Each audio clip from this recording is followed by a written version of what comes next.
vaginal, ou então através do aleitamento materno. Pessoal, do grupo, apresenta É porque você fica atualizado no pessoal. essa revista, qual é a transmissão e fala para o pessoal. Ou através da relação sexual, ou através da contaminação do sangue, que no caso é pelo sangue, pelo sêmen, secreção vaginal ou pelo aleitamento materno. Olha, pessoal. Como que tem, as não pega e não pega. Pode ser transmitido por sexo vaginal sem camisinha, sexo anal sem camisinha, compartilhamento de seringas, transfusão de sangue contaminado, da mãe infectada para o bebê durante a gravidez, parto e alimentação. E também instrumentos perfurocantes contaminados. Mas E depende assim como não se pega.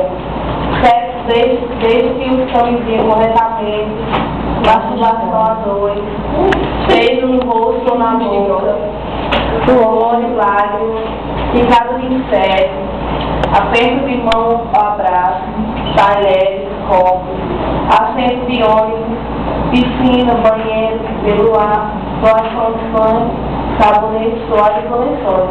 Desde que não tenha nenhum contato com o sangue ou alguma secreção de fluidos,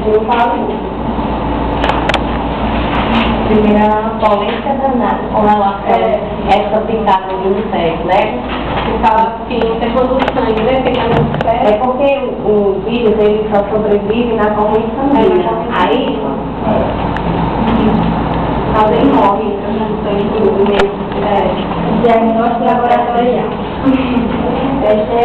For mais realizado para diagnosticar neles, profissionais de laboratório buscam por anticorpos contra o HIV no sangue do paciente.